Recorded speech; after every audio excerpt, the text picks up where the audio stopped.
आम्हाला फक्त टाइमपास लागतो. टाइमपास म्हटलं की काय काळजी करायची नाही. मी एक संस्था चालवतो. आमची मळादेवी वारकरी शिक्षण संस्था आहे. आज 35 मुलं आहेत. महाराष्ट्राला घडवण्याचं काम करतायत. मी आपला असंच फिरतो. तर एक विद्यार्थी आमच्याकडे खूप महाराज हुशार आहे. कावळे महाराज एक विद्यार्थी खूप हुशार, म्हणजे त्याला काहीच येत नाही, एवढा हुशार. शाळेत गेला, प्रत्येक प्रश्नाचं उत्तर मागितलं, सरांनी विचारलं की त्यांनी काहीच सांगायचं नाही. मी आम्हाला एक दिवस बोलून घेतलं, महाराज तुम्ही जरा तुमचे पावलं आमच्या शाळेला लागू द्यात. मला मी पण म्हणलं संत झालो का काय, मी माझे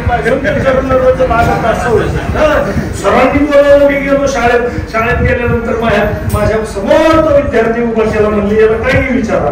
काय विचारा, काही विचारा. काय विचारायचं, मलाही काही विचारू वाटलं नाही. मी आपला तो पाहतो, म्हटलं चुकलं असलं काही, उद्यापासून त्याचा अभ्यास घ्यायला चालू करतो.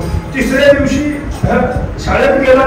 शाळेत गेल्यानंतर सहज सरांनी विचारलं, बाळा एक वाक्प्रचार लिहून फळ्यावर दिला. ब्लॅकबोर्ड आता राहिलेच नाही.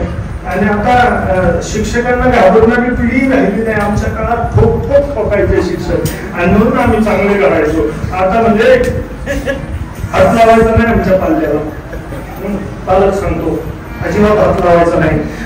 तसा तो विद्यार्थ्याला ब्लॅकबोर्ड वरती एक सुविचार दिला, पृथ्वी रसा तळाला जाणे म्हणजे काय.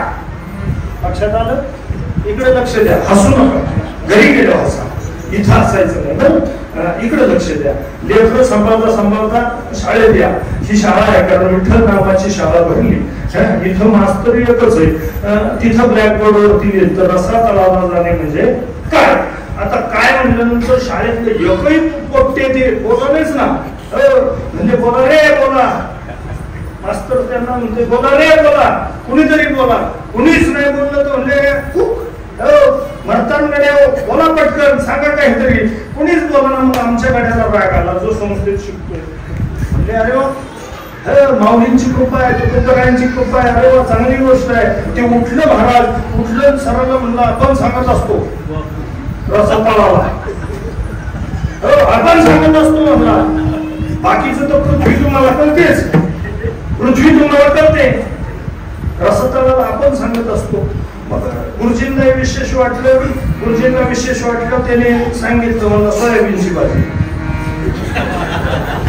तुम्हाला लवकर कळलं, मला अजून कळत नव्हतं. घरी घेतलं. घरी आल्यावर दुसऱ्या दिवशी परत सरांचा फोन. शाळेत गेलो. सर म्हणजे मला असं उत्तर सांगितलंय, त्याचं कारण सांगा. मलाही समजत नव्हतं. भल्या 4-5 कॅटेगरी घेऊन आलो. तुला काय खायला पाहिजे. संस्थेच्या पाठीमागे गेलो, असं मंदिराच्या मागे. म्हणलं बाळा तुझ्या पाया पडतो. महाराज तुकोबराया पडले, आपल्याला का लाज आहे. तुझ्या पाया पडतो, तेवढ्या प्रश्नाचं उत्तर सांग. म्हणला बाबा सांगत नसतो. अरे राजा, मला लोक विचारतात कीर्तनाला गेल्यावर तू एवढ्या वेळेस सांग, परत सांगू नको. तुझ्या पाया पडतो. काय मागन ते खाया देतो. नानापरी घेतो छंद. काय छंद घ्यायचे ते घे बाबा, तेवढेच उत्तर सांग. सहज मला म्हणला सांगतो, पण परत कोणाला सांगायचं नाही. म्हणून अजिबात तुझ्या तुझ्या गळ्याचे सपोर्ट कोणाला सांगत नसतो. राजा म्हणला सगळ्या भाज्या काकी करते. बटाटा केला खाली जातो, मुगी केली खाली, हुरगा खाली, सगळं खाली जाते. सोयाबीनची भाजी केली की सोयाबीन वर येते, रसा तळाला जाते.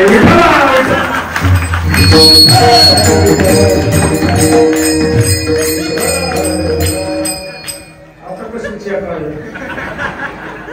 तुमचा मुद्दा बसवला. देवाचं वचन करून सांगतो एकाच्याच म्हणावं, सगळेच म्हणावं. आता खसखस पिकली, रसा तळाला गेला पाहिजे. अरे बोलला रसा तळाला ते म्हणून काही